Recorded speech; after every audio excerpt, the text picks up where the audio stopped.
Welcome to the Cincy Postcast presented by LASIK Plus, where better vision equals better calls. I'm Kevin Wallace, and before we get to today's episode, I get to tell you about our friends over at Streetside Brewery. They've been around since 2016, okay? They've been in this game for a little bit now, and they are doing some amazing stuff over on the east side of Cincinnati in Columbia, Tusculum. It's really, really good beer. It's a good vibe. It's a good atmosphere. Absolutely love Streetside. They've got good stuff going on. One of my favorite things at Streetside are the events, and coming up on April 9th, I want you to hear about this one early. They are doing Speak of the Devil Day. Okay, this is some good stuff going on. They have a special VIP dinner that is available, so check this out. You get a tasting of all 5 variants. You get an exclusive VIP bottled variant, barrel sampling, and a brewer talk custom Speak of the Devil rocks glasses, 10% off all of your Speak of the Devil packaged beers. You get specialty burger from Craft Burger Bros, which is the food truck you normally see out there, and a specialty dessert themed around the VIP variant. It is incredible. There is a lot going on with this event. Again, it's on April 9th. Go check it out if you are interested. Also, coming up over the next couple of days, Whiskey Wednesdays, baby. Let's go. $2 off whiskey pours and $5 old fashions. Look, even if you're not a beer fan, you will find something that you love at Streetside, and they have a massive variety of beers. So go check them out, pick them up in your local cooler, and wherever you're grabbing beers for your next event. Streetside, huge thank you to sponsoring this episode of the Postcast. And on today's episode, boy, we've got a lot coming at you. FC Cincinnati is in the Open Cup. Kinda, sorta. The international break is happening, and yet MLS is also happening. How do we make these things fit together? I don't know, but we're going to find a way to make it work. We are joined in part 2 by Lori Lindsey, one of the voices you have heard on the MLS season pass calling games. You may have also heard her with Mike Watts calling NWSL games. She is all over American soccer. It is a really good conversation with her. We wrap it all up with your preview and predictions of the Atlanta United match this weekend. It's a 2:30 kickoff. Okay, I don't want that to sneak up on anybody. It is not a 7:30 p.m. kickoff. It's an afternoon kickoff. Put it all together. Remember, it's happening in the afternoon. You got yourself a postcast.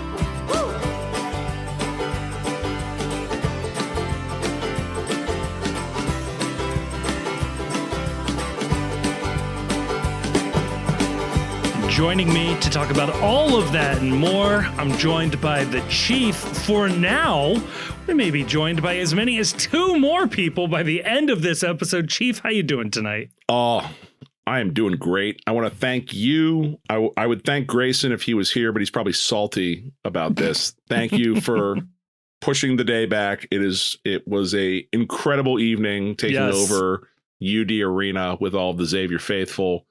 One of the best sporting events I've been to in a long time. Worth delaying the postcast for. I'm sorry if everyone else got delayed, but for me, it was 100% worth it. And sometimes I'm just going to be selfish with it.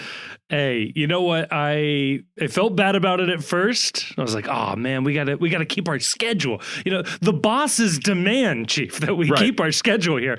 But then Soccer Wise announced that they were also delaying an episode, like their regular episode one day. I was like, well, if all the big kids are doing it. That's exactly right. We're trend setting then at that point. We were announcing, no. I'm sure they had like a legitimate business reason for it. Ours was just one of our hosts decided it was more important to go to a college basketball game than tape the show. And the other 2 had other things going on earlier in the week. So there was no ability to do this earlier. I volunteered for Tuesday. I said I could make Tuesday happen, but you know. I thought about it, but I also didn't want to. So here we are. Let's go X, baby. This will be released on Friday. So I will not have had, the curb stomping by Illinois at this point. So if you're listening to this on Friday, I may still be in a good mood. Yeah. No, we'll house money. We'll I don't know if I can bring myself to rooting for Xavier, but I will be happy for the city of Cincinnati if it continues to have some representation in the tournament. Okay, That's exactly right. That's the exact right attitude to have right here. And you know what? It feels good to get one in the win column for the city because it's been a minute, unfortunately. Yeah, both teams can't really claim too much supremacy in this space. It's been a rough half decade for sure. Or even the FC for that matter. It's been a minute since we've had the FC in the win column too. It's a couple weeks. It feels like it feels a lot longer than it probably actually has. It feels like it's been a minute since we've seen a winner. Speaking of not seeing a winner, Chief, USA right before we hit the record button falls to Panama 1-0. My question to you, is it time to fire Greg Berhalter?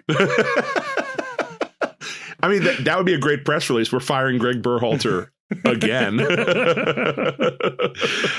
My thing when I saw this, and I said this to you before we started recording, is this the most Friday news dump of a loss in U.S. men's national team history? Because they are doing this during the dead middle of March Madness.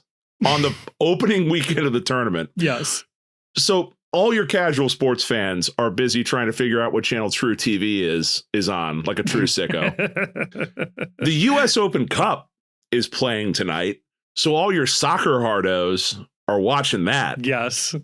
Who the hell was tuning into this USA Panama match? Like there's a segment of fans that may not realize this loss happened for like a month. If you see any of the images of this game, there's like 8 people in the crowds. There's nobody there. They were charging $200 a pop to walk in the door at SoFi Stadium, which last time I checked can't fit a regulation FIFA pitch in it. Right. Like unless your ticket comes with access to 4 other TVs to watch college basketball at the same time, and maybe like a chicken wing voucher or something like that, no, not at all. Rough. It's rough scenes. And yeah, like you said, the Open Cup is going on. And through the first 2 nights, I think they had something like 300,000 total views across all of the games, which I know is not like a mind-blowing number, but considering that most of those games were being broadcast at the same time, so they're going to eat each other anyway. And half of them were featuring amateur teams or semi-pro teams, like East Topeka United FC. Like, sure, why not? Pulling 300,000 views, like 200,000 ish a night. Like it's kind of impressive. And so like the soccer fan base, the ball knowing community of soccer fans in the US is growing. And yeah, it makes you wonder what is the point of this tournament other than to line the pockets of all of the various Caribbean nation FA presidents? Yeah, sure. All these corrupt people. So this is the Nations League, right? Yes, this is not to be confused with the League of Nations, the awful precursor to the UN, which I believe Woodrow Wilson. Yes. So we can actually cancel the League of Nations as well while we're at it. Could we make this the Woodrow Wilson Memorial Nations League? That would be incredible. That has to go on the trophy now. Come on. Yeah. It's the Woodrow Wilson trophy is what we were playing for. It's like they used to have Sam's Army, Woody's Army, Woodrow Wilson's Army. We only support at the Nations League, and we don't show up ever for like the World Cup or anything. So I almost had a good idea, and then I realized it was a horrific idea. I was thinking supporters groups based around presidents, and you can quickly see where that becomes a problem. Yeah, so like when there's a problem with ticket prices, or there's a rift going on between the federation and the fan base, the Calvin Coolidge supporters show up. Yes, finally. Well, honestly, the silent Cal fans are real annoying. They just sit there and don't say anything all game. It's not great. Not great. So I guess do we suck? Is that what's going on right now? Or is it just like nobody cares because we're already qualified for the World Cup and this is literally just wasting everyone's time until 2026? I think it's that. I think it's a degree of, for a lot of these guys, like I feel like there's a lane for the take that the national team is secondary to the aims of their careers.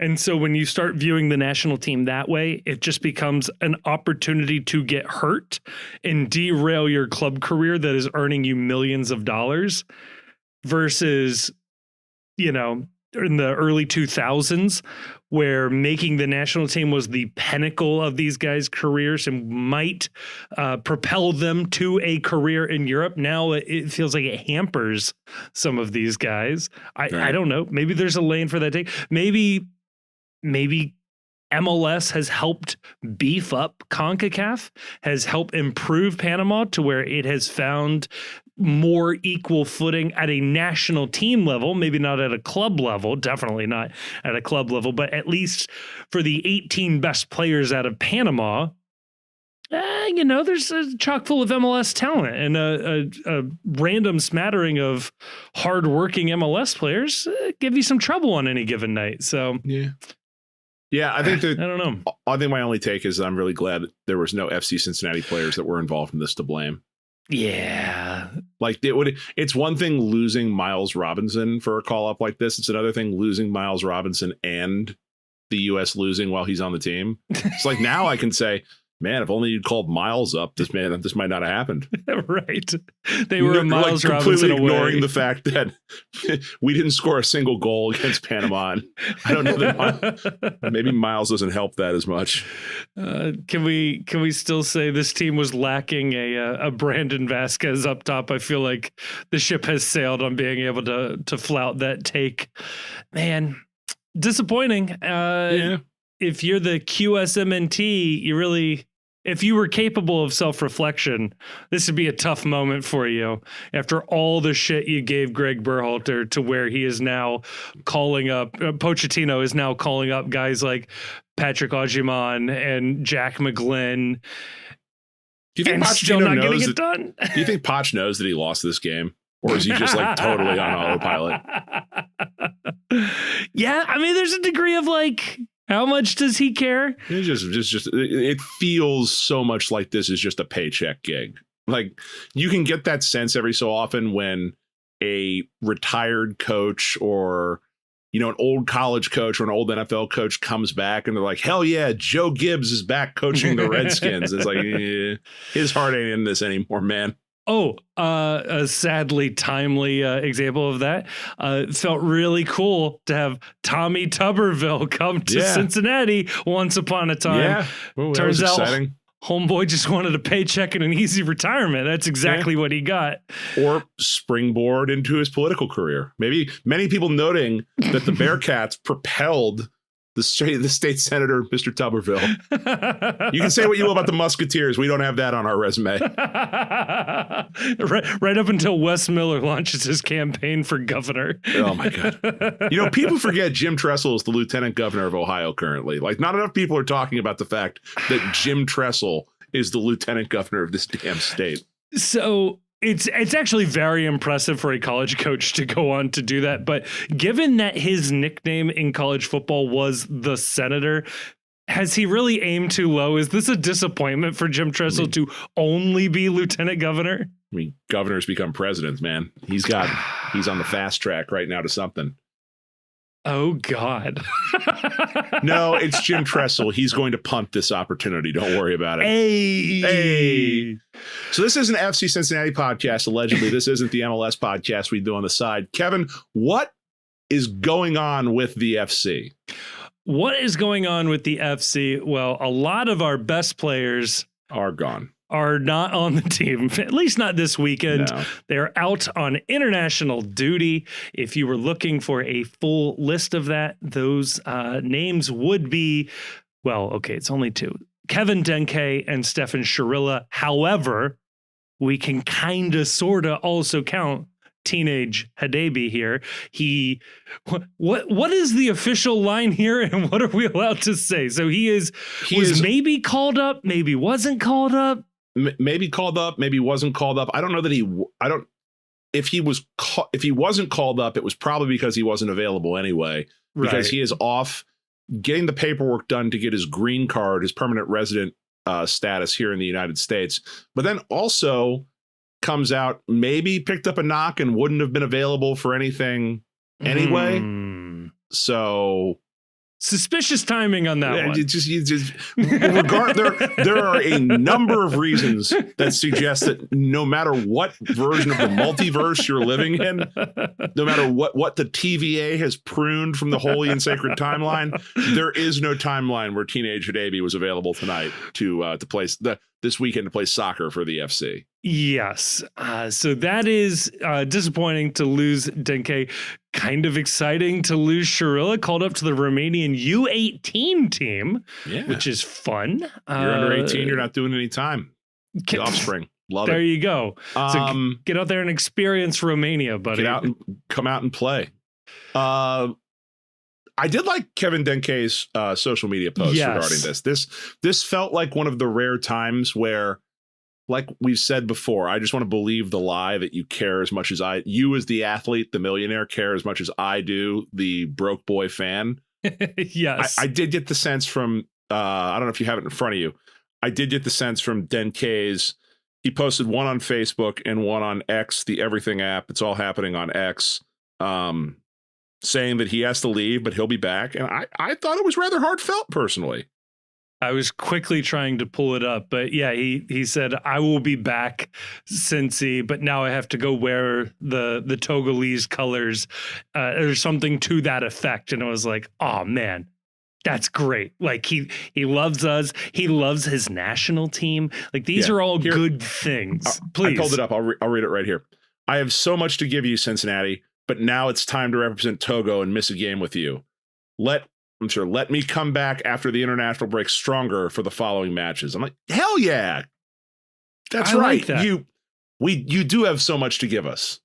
But go do this internationally. Yeah. It is annoying that he has to make this statement because in most of the rest of the world, the league would pause at this moment. And so you don't need to say, hey, I would love to play in this one game, but I have been scheduled 2 games at the same time and I have to pick one. And one I, quote unquote, legally have to go play in.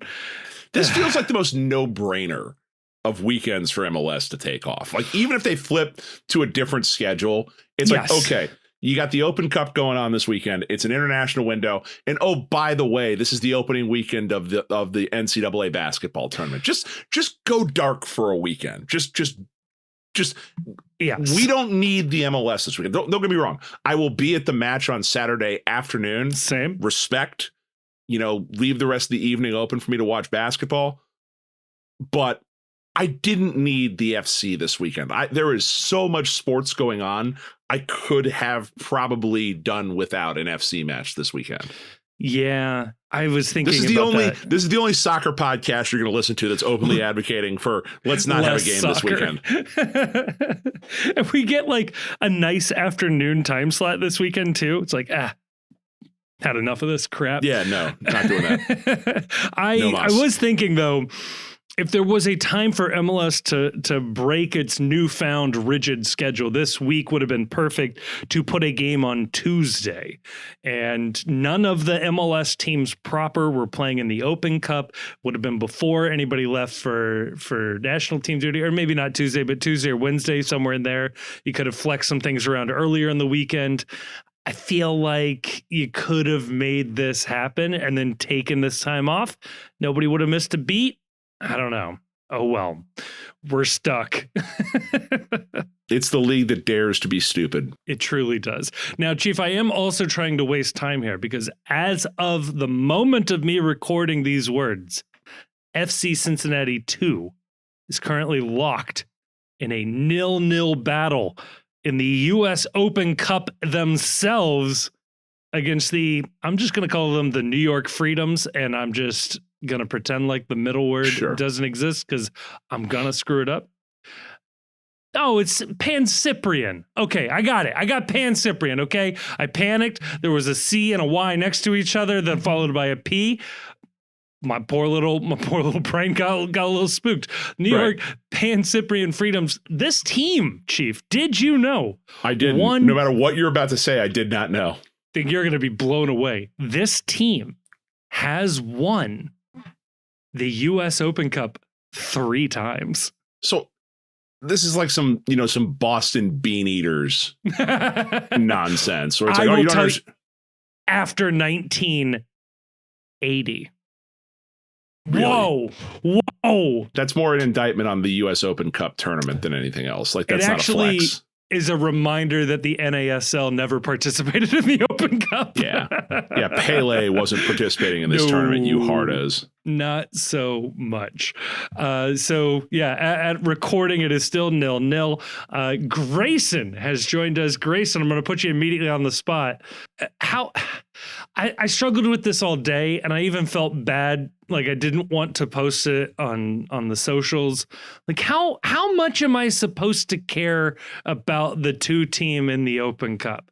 Should I care a lot? Should I care a little? Like, if they lose, am I supposed to be really upset? I mean, obviously this is an amateur team and they should beat this team. No, it would be really, really funny if you lost your ever-loving mind over whatever result there is. Like, if it was like, I'm calling for Birding to step down, Carl needs to sell the team, this is an indictment on Chris Albright, burn it all to the ground if you can't beat New York Panopticon FC or whatever the hell their name is.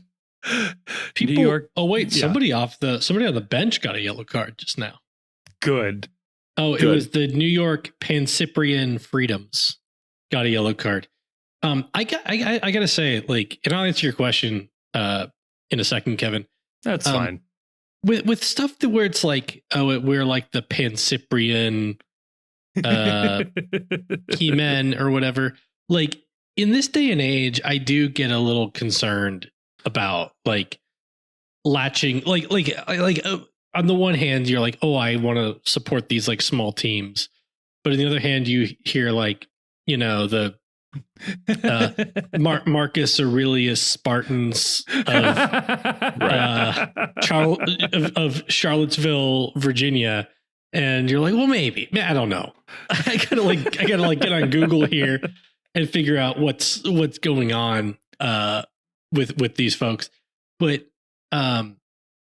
it's a little bit of a catch-22, at least for me. Okay, because I don't really want to support. Well, I tell you, I don't at all want to support the MLS choice to their put plan 2 here. Teams in Open Cup. Yeah, and then obviously like a 2 team.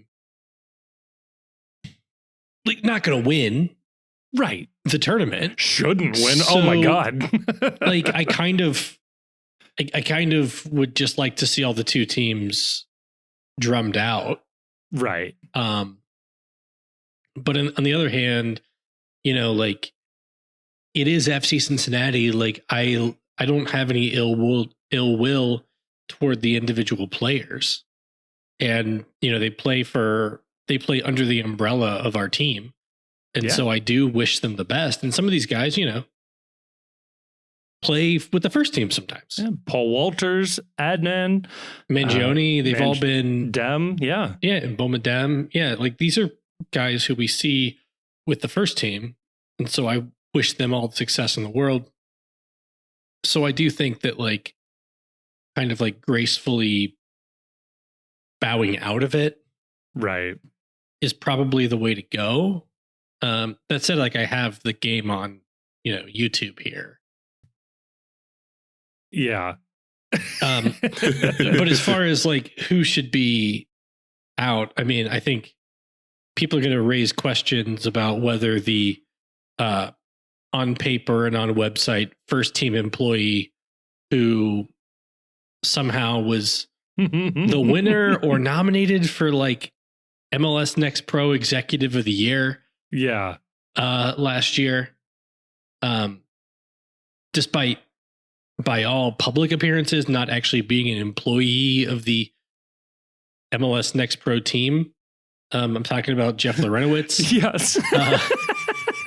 People are asking, if he built a team that was ready to compete day one based on early results, based on the fact that they had I think 7 rostered players as of March 1st. Right.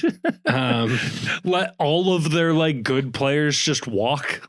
I don't know what we're doing. I don't know. It's hard for me to get a real feel for what's actually going on with the two team. Yeah.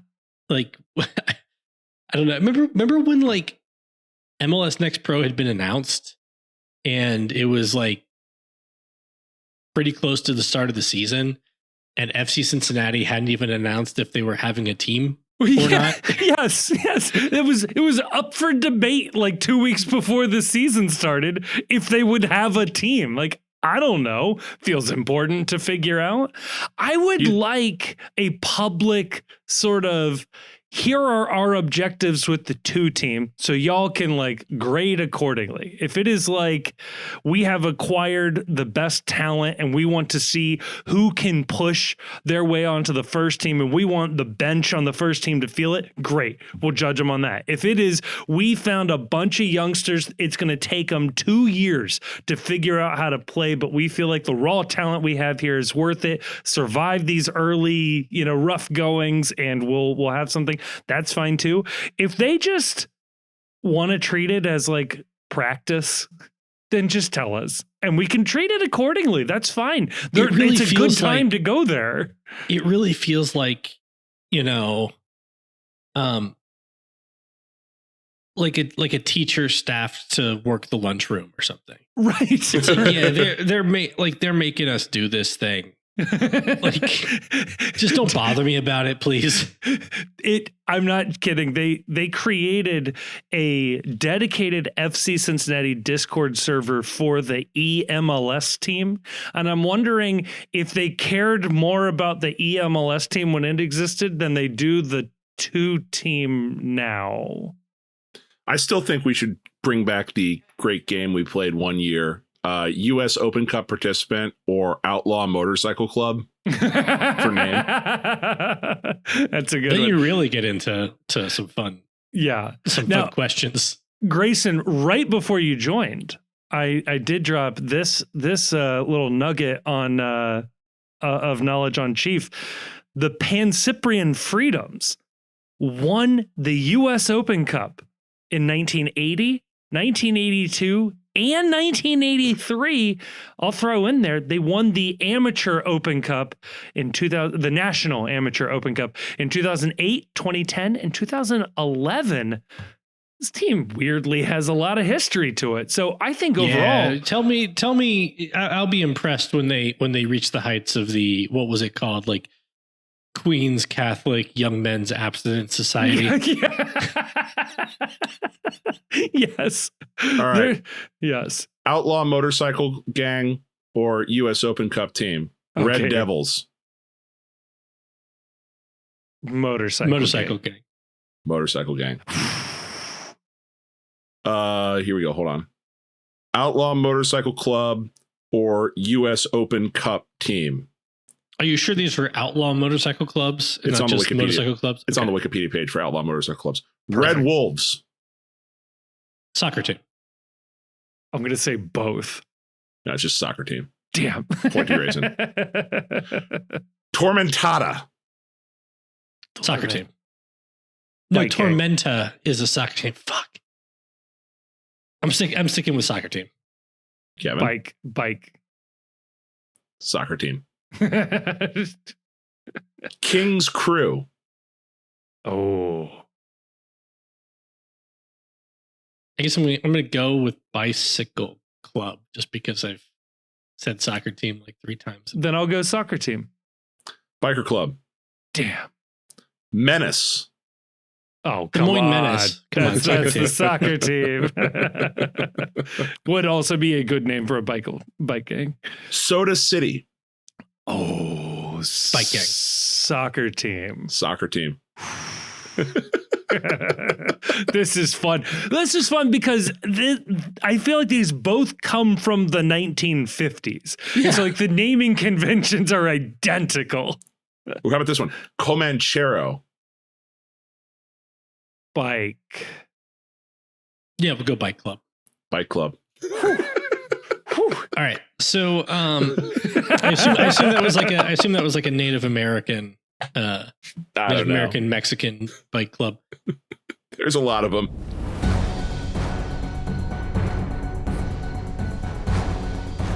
Well, we had to come back just when we thought the night would be over and everything would be exactly the way we wanted it to be. The Pan-Cyprian Freedoms of New York defeated our beloved FCC2. Chief, the dream was over before we even got to think about what it would be like for the dream to exist. FCC2 crashes out. How hot is the seat under Tyrone Marshall? I mean, we're measuring it in Kelvin, I think, at this point. Yeah. White Which I guess dwarf. could mean it's really cold, too, if you're... The scale does go up and down. It starts at absolute zero there. I don't care. I was actually wondering. So they play this at the what's the Scudamore Field? Scudamore Field. That's right. Yes, we learned all about him in some episode in the past. Was there a scenario where they would have played one of these games at TQL Stadium or even historic Nippert Stadium or Paul Brown Stadium? Let's not get ahead of ourselves here. Miami. Right. The pit at Elder, the site for FCC2's triumphant U.S. Open Cup run. No, I didn't even know it was happening long enough to care and to be sad about it. Yeah, I feel better about not caring as much. No. Grayson, you look like you have takes. I can see it on your face right now. I'm trying to find out the name of a single player who plays on this team. What? And I just can't. New York Panjiri FC. Yeah, Panjiri. They play at the church over by St. X. They have a great baklava. I don't know who plays on this team. Luis Arjudo. He's the only one on What league do they play in? Eastern Premier Soccer League. Yes. Why do all these leagues have Premier in them? They can't all be Premier.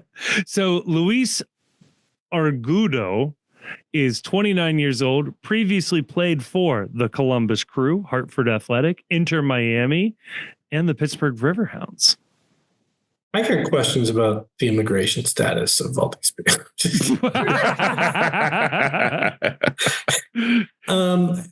I don't know. I mean, it's hard to feel very strongly about this.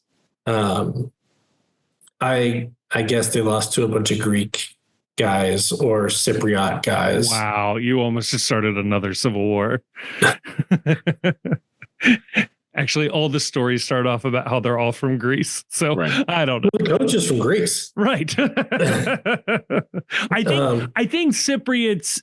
Well, never mind. I'm not even going to touch it. We can't talk about Cyprus because everything I know about Cyprus is going to get me canceled. Right. I mean, everybody knows Greeks are just Italians that don't pay their taxes. So we know we're Chiefs hailing from the Turkish side of the island here. Is this a win for Cincinnati style chili? Yeah, I think yes. Clearly it is, except for the fact that Cincinnati chili in general is Macedonian. So if anything, it's a loss. So I believe it comes from the Greek province of North Macedonia. Well, I'm gonna not assume anything about that because that sounds like a Greco-centric view of it. That's a good point. It's like the kind of thing where you go to like Hungary and there's like a random extra flag on the parliament. And you're like, oh, what's that flag? And they're like, Well, that's for the part of Romania that really belongs to us. I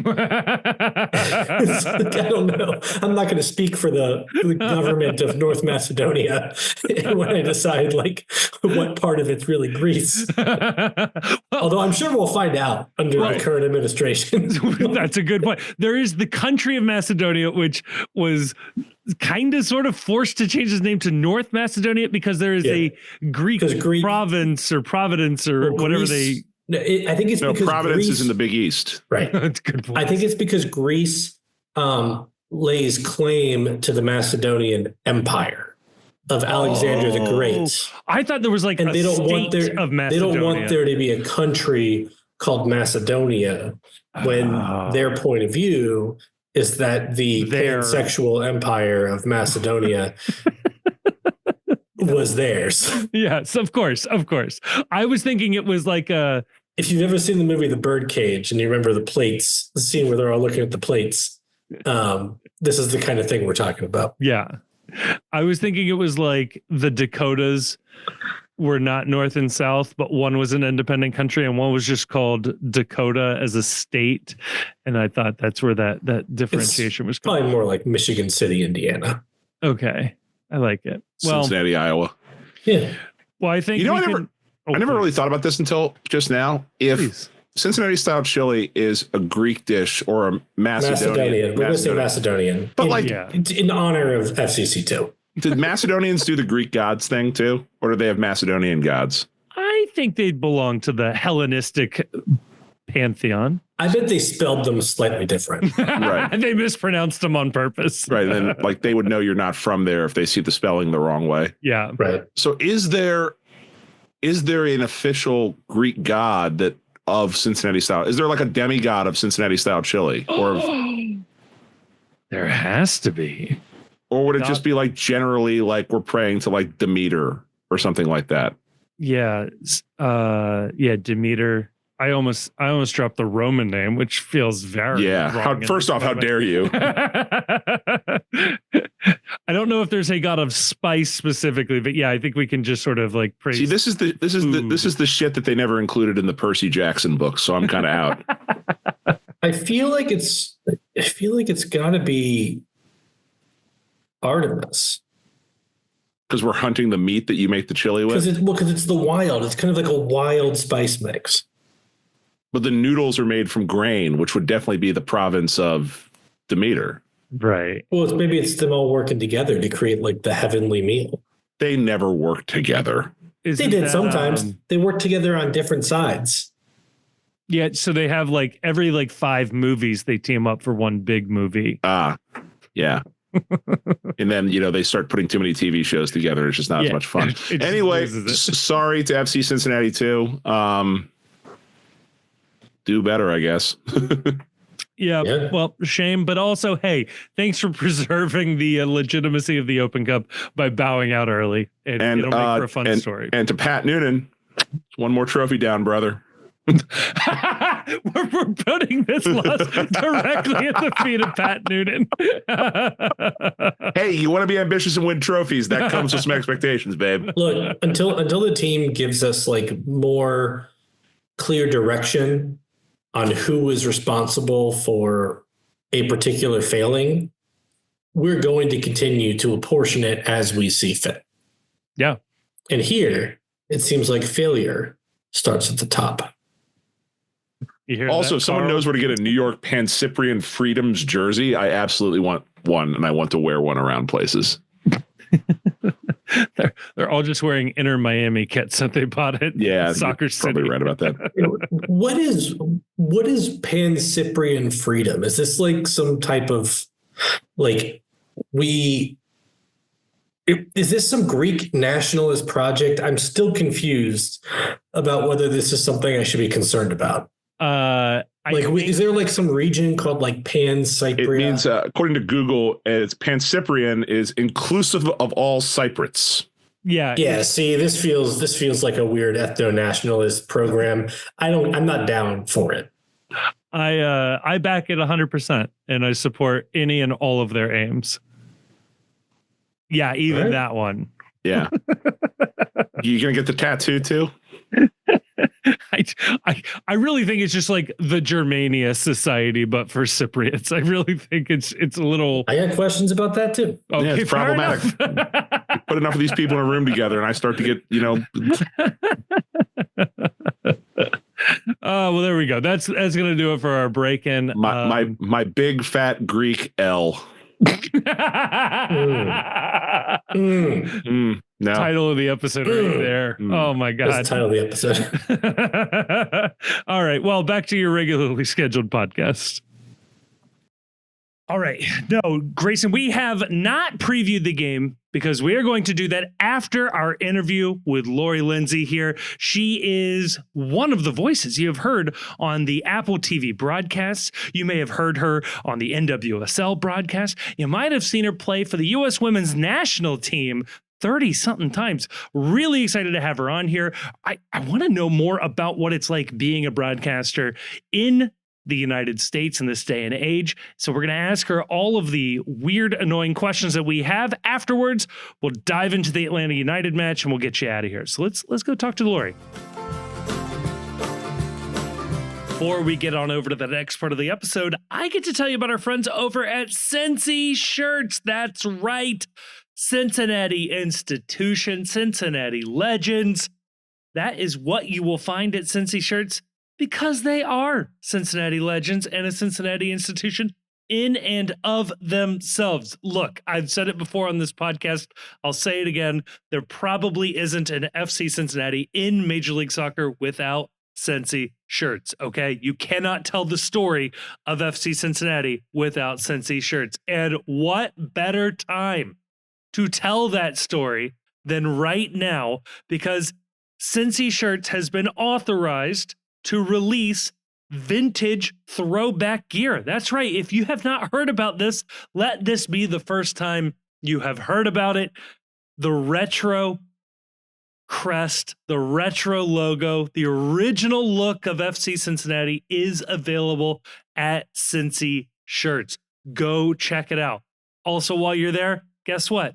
We sell postcast merch at Cincy Shirts as well. They do our shirts. So go check those out. There's a link down in the description to go right to the Cincy postcast stuff. Hey, when you are there buying postcast merch, buying anything, and buying the vintage throwback stuff for FCC, use the promo code ThePostCincy, all one word, all caps, The Post Cincy. It works in store. It works online. It'll knock 10% off your total purchase price. It helps the show out, okay? It proves to Cincy Shirts that somebody out there is actually listening to the show. Please use the code. The promo code is ThePostCincy, all one word, all caps, Cincy spelled with a Y, exactly how it should be. You put it all together, you save a little bit of money. We get a tiny little kickback. It's a nice little arrangement, okay? Go support Cincy Shirts, go support the postcast, and thank you for doing so. All right, joining us here in part two, a very special guest on the postcast. We are joined by one of the voices of MLS. I'd say the voice of the NWSL. You've heard her a million times. You might have seen her play for the U.S. women's national team, joined by Lori Lindsey. Lori, how you doing tonight? Yeah, great. Thanks for having me. Excited to be chatting with you all. Oh, so happy to have a legend here. And honestly, my first question is Mike Watts. Best coworker, worst coworker. Where on the spectrum does Mike Watts fall? He's a friend of the show. He's been on a few times. I gotta know. Oh, this is wonderful because actually he is like 2 doors down in our hotel, and I will for sure be passing on this information. So yes, the best of the best, and we're about to head to dinner soon. So he is my one of many, well, actually I shouldn't say that, one of a couple work husbands that I have. So I am a very lucky human, I should say. He does everything. So like, yes. I can't imagine what his prep looks like in a given week of work. He's bouncing around between, various CONCACAF games. So he's doing like baseball and basketball and football on the radio and stuff. Unbelievable stuff. I'm curious for you though, like what does, especially when it comes to MLS work, because that's where most of our listeners will be more familiar with, what does the prep look like going into an MLS game? Like, when do you learn which game you get, for example? Oh, yeah, we learn pretty far out. I mean, at least it's far enough out, in my opinion. I mean, we learn chunks of like 8 weeks, 2 months at a time. Okay. So I know who I'm going to have basically all the way through the middle of May right now. Oh, wow. Which is nice because then you can kind of keep tabs on everybody. And I think, as you all would know, we're fairly regionalized for the most part to cut down on travel. So I have a lot of, given that I live in Philadelphia, I have a lot of Philly games, DC United, New England. We are sometimes sprinkled into the New York games. We'll maybe go as far as like an Orlando every once in a while, but generally that is kind of like the crux of who I'm following. But yeah, I mean, the prep really is about watching the most recent games, right? And that might be going back 2 or 3 games, depending on how recently I've covered that team. And I'm not necessarily just going to watch a full game. I might pick out like a first 15 minutes, last 15 minutes, a middle 15, just depending on what I'm actually trying to get out of my prep and the information that I need. And then obviously it's digging a little bit further about some players that maybe are key figures to the team and how they operate. And then it also depends on how often I've covered that team. Like Philadelphia, this is going to be my like 4th game in a row with them. Is that true? No, I didn't have them the first. So it'd be my 3rd game in a row.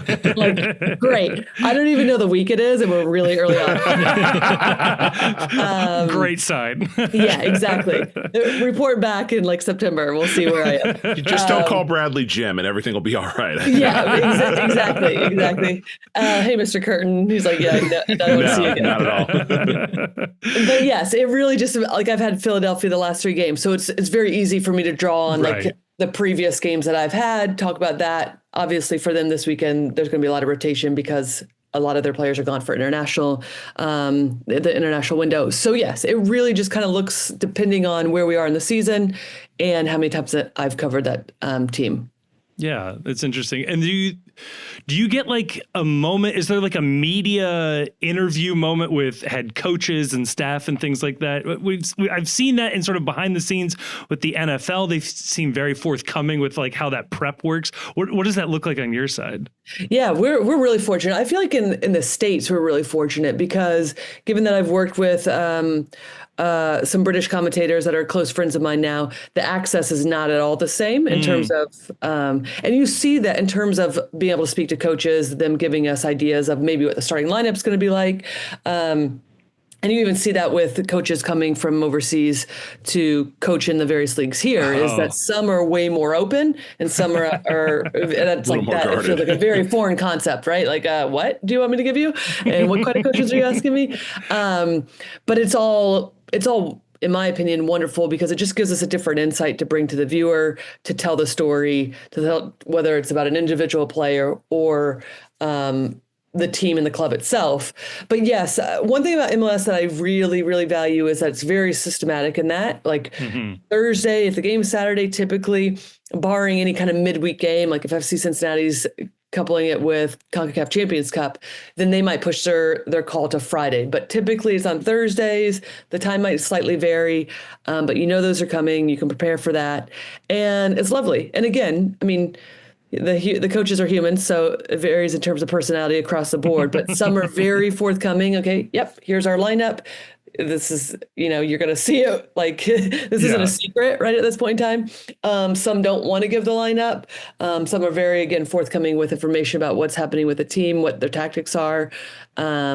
And then some aren't. So it just varies, but those can be incredibly helpful just to be able to, again, paint the picture of where the team is at that particular point in the season. Do you find that the American coaches are more open because they're in this environment of, there's an expectation of media availability just in American sports? Is that something that you find, or do they all adopt that sort of same soccer, like, hey, you're asking some suspicious questions right here, Who are you working for? Why do you want to know this? Who are you talking to? I've never seen you before. What is that? Mike Watts? What? Obviously a code name. You're just at a basketball game. What's going on here? I think it really varies personality-wise. And I say that because that has thoroughly been my experience. It's just really kind of like, okay, who's willing to be open, who wants to talk, who wants to get their tactics across if they are a very tactical coach, tactical oriented, who feels that they can.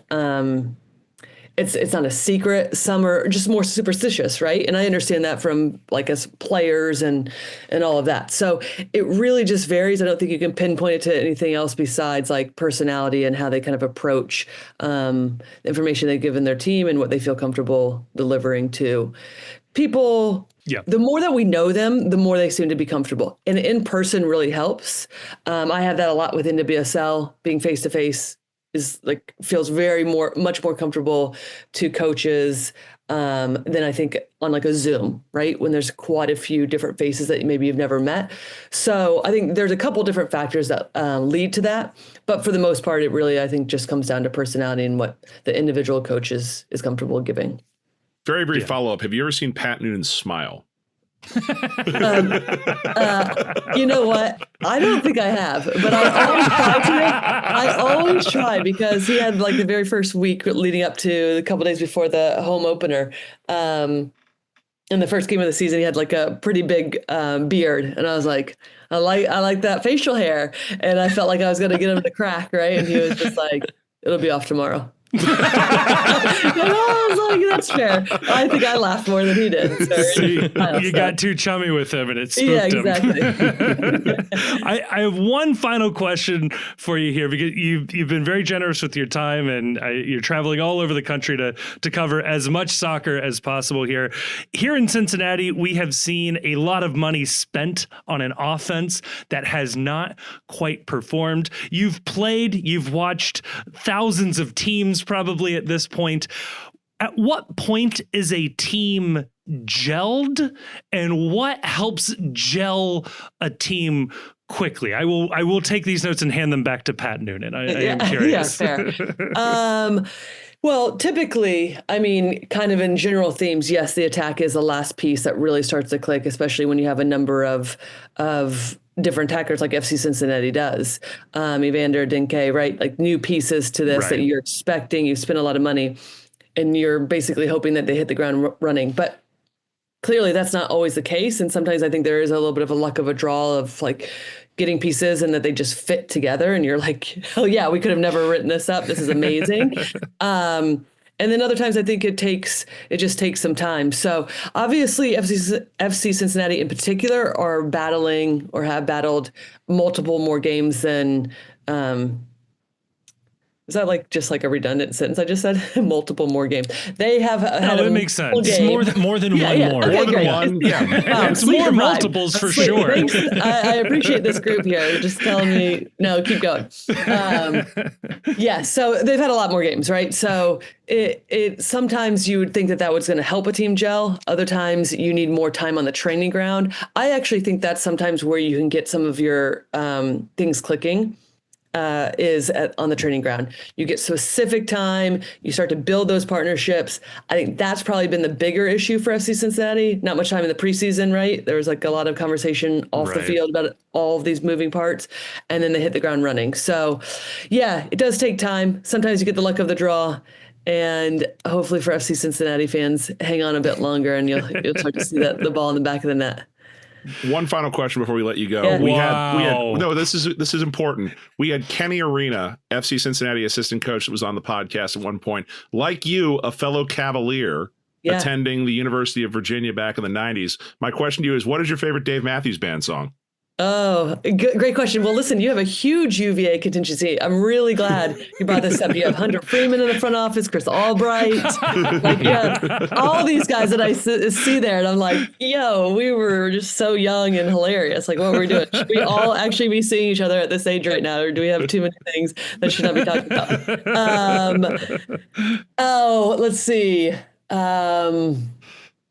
crash into me. There we go. Perfect. I'm telling you though, Perfect. that it's so funny when we go there. It's like, what was it? Star Hill Yeah. Brewery, I think is where he got the start, and you do free concerts at UVA for all of us. So Star Hill and Tracks back in the day. yeah. Oh my goodness, yes. So, What does he a have? blast from the past. What does he have, like Blenheim Vineyards in Charlottesville? Is Dave Matthews Vineyard?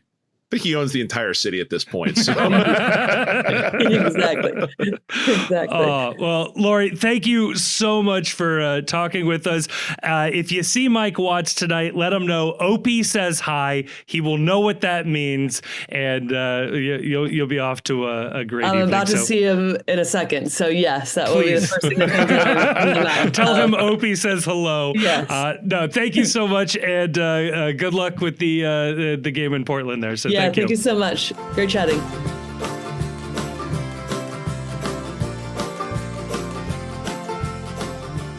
All right.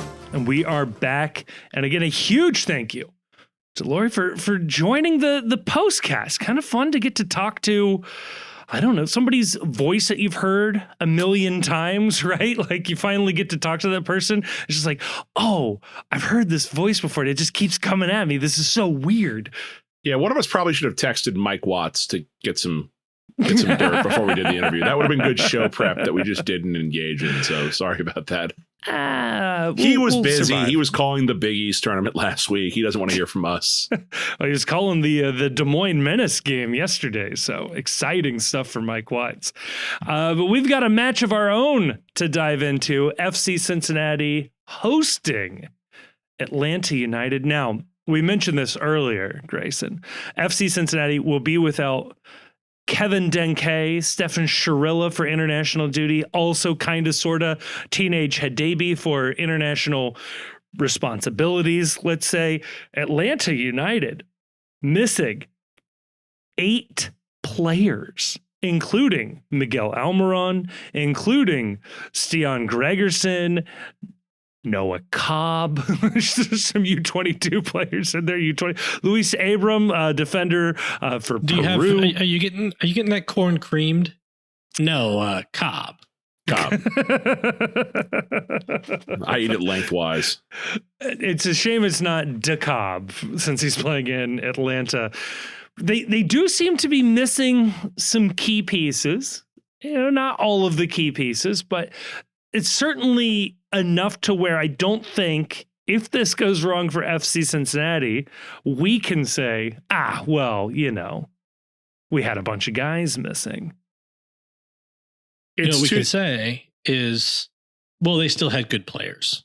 True. They're still going to have Latte Lot. They're still going to have Miranchuk. They're still going to have Saba, who always seems to play well against us. Yes. It's only our team that has one good player and is useless if they're missing him. Yes, if they are missing, the game actually doesn't count. What I will note is that this is not a high octane matchup. Both these teams are, I would say, a little goal starved currently. Yeah. I think the FC hasn't scored more than one goal from open play in any match they've played other than the first game against Motagua, I believe, since they had a PK in the other one. Yeah. And I think Atlanta has only scored like 4 goals in the last 5 games or something like that. They are not a lot of firepower going to be on display in these games, especially with Atlanta missing Almiron and with FC Cincinnati missing Denke. This could be a tough watch on Saturday. The one thing that gives me a little bit of hope is we did see Flores go out with the red card versus Charlotte, and Robinson had subbed himself off earlier in that game. Sounds like Robinson's going to be fine. Sounds like Nick Hagland is fine. Yep. Alvis Powell, I think plenty of people have made this argument. I may be joining their ranks. Powell may be a better center back than fullback at this point. I don't think we really have any excuses to say on defense that we were truly missing all of our guys. Miazga's been out since whatever it was, like June, July of last year. All right. You say that like we haven't given up 5 goals in the last 2 games. Look, the defense we have is the defense we have. I'm saying it's not getting worse. I don't think measurably worse by what's happening here. Yeah, here's the thing. You mentioned all the players Atlanta has out. They still have good players. They still have the MLS record transfer available, right? And we know from all the people who wanted to calm down the Charlotte reaction by saying Charlotte's a good team, that, we're helpless against a good team. And so there's good players on this team, and we're going to have a depleted defense. Nick Hagglund has played with the 2 team in losses. I don't know. He'll be fine. And I read a thing from J. Sam Jones today, who was talking about how Atlanta has been really bad against the press, and eventually someone's going to press them from the start. And I'm like, well, don't worry, man. Yeah. We don't do that anymore. So it's going to be fine. We have Evander. It's really funny. I went back earlier today, and don't ask me why. I listened to the very first postcast we ever recorded. Let me tell you, I am shocked 12 people bothered continuing listening to us. But a part of that was we were so excited to have a coach that was going to be not only strong tactically, but Grayson, you flagged this in episode 1. You did some research. You listened to a Philly podcast when Noonan was interviewing for a DC United job, and the impression from Philly was that Noonan was the tactical brains behind Jim Curtin. Do we get to see any of that in this game? No, the season starts April. How much gel have they had so far? I've heard people suggest that the first few games this season were actually the equivalent of the preseason. Yes. Which I've also heard from the Bengals. Of course. And I do want to say, I hope that the MLS standings also take that view that the first 4 games don't count. It's true. A lot of people don't know that in the Shield race and in the playoff race, they just lop off the first 4 or 5 games, depending on how bad they were for you. For what it's worth, FC Cincinnati, Atlanta United, 2 teams that a lot of people had a lot of hope for, a lot of praise for going into the season. Both have played 4 matches. Both have 4 goals for. Both have 6 goals against. We have 6 points. They have 4 points. Do we think that there's I want to be a little woke on this. Ooh. And not woke in the original sense. Yes. Is there any possibility that Atlanta and Cincinnati are engaged in some kind of false flag operation where they're spending a lot of money in the off season and then being bad? Okay. To give cover to cheap owners in the league in general to say, we'll see, just because you spend a lot of money doesn't mean you're very good. Now, Grayson, that would only make sense if the 3 best performing teams in the league were, say, the Philadelphia Union, the Vancouver Whitecaps, and the Columbus Crew, which do spend, but just sold off their best player and never bothered replacing him. That would be crazy if those 4 teams were 3-4 teams were all top 5 in the league right now. Well, once somebody OCRs these JFK documents, I'll do a Control F to the bottom of this. Release the MLS files, you cowards. And then also immediately release a 20-minute podcast to synthesize it, because I ain't reading all that. Yeah. Thanks. You seen how hard that is to read? Did none of their typewriters work back in the day? So, question for you, Chief. Who wins this game and what's the score? Oh, man. 1-1 draw. I mean, I don't know how you predict the FC to score more than 1 goal at this point. I'll tell you how. You just do it. You just predict it. We're winning this game 3-0. Oh, and it's going to raise very interesting questions about certain absences this weekend. It's the only way this could go. I don't want to have these conversations. Sergio Santos hat trick. Denke gets Wally pipped. The $18 million bench warmer. But Santos is going to look like a bargain by the end of this season. The revelation is going to be, it doesn't matter who you start in Pat Noonan's offense at striker. It just always is the same. Yeah, the one that you think is going to do really good doesn't, and the one you don't think that's going to do really good does. That's the system. Yeah, I don't know about that. Kevin? 2-1 the FC. That feels right. I don't know. Well, the good news is it's a 2:30 kick, so no matter what happens, you'll have the rest of the evening to digest it. And the rest of the evening to just be sad. Or happy, you know. Either one is on the table.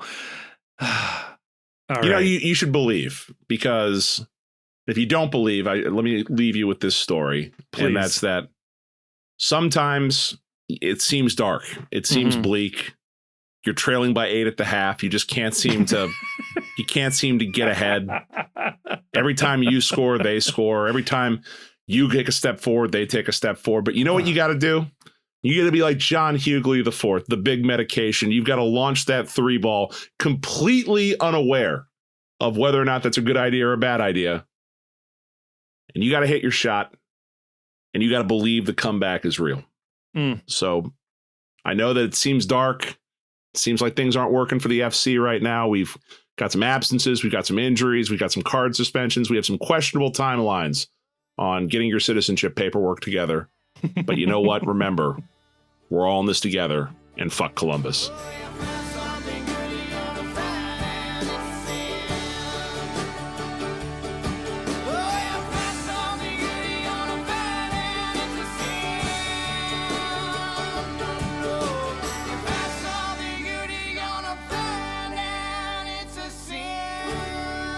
Thank you so much for listening to this episode of the Cincy Postcast. It is a production of The Post Cincy. You can check us out at thepostcincy.com or just click a link in the description to check out some of our written work. It also has links to our social media accounts across all sorts of different platforms, including YouTube, where we are trying to do more and more video content. Please, dare I say it, like and subscribe and leave a comment. But no, that would be really, really helpful. I also want to give a thank you to Jim Trace and the Makers. They're a local Cincinnati band who provided all of the music for this episode. We love having them on board. You can check them out. Again, link in the description of this episode to find out where they might be playing shows next, or where you can listen to more of their music. Also want to give a massive, massive thank you to the awesome and very attractive patrons over on Patreon. It is a voluntary subscription that people take out with no real promise of anything extra that keep this show afloat. And we are so, so thankful to those of you that have decided to take that commitment. If you do like the show, or at least just want to engage with other people who have listened to the show and want to talk about FC Cincinnati, MLS, soccer, or really anything else, you can go on over to Discord. Again, link in the description. Lots of links in the description where you can find a link to the Discord. That's where we are keeping the conversation going 24/7. It feels like it's a really fun group of people in there just talking about FC Cincinnati. And like I said, just about everything else. And finally, I'll say it. If you liked this episode, and given the fact that you've made it all the way to the end, I have to assume you either like it or for some reason cannot reach the stop button. Please share this episode with a friend or family member or someone who likes FC Cincinnati. The best way for us to grow is from a personal recommendation from somebody who likes it. And if that's you, please tell other people. And if you don't have any friends, feel free to give us a review on whatever your podcast platform of choice is. We'll take anything we can get. But again, a huge, huge thank you to everybody for listening to this show. I am blown away that anybody listens to this. So again, I well and truly mean this. Thank you so much for listening.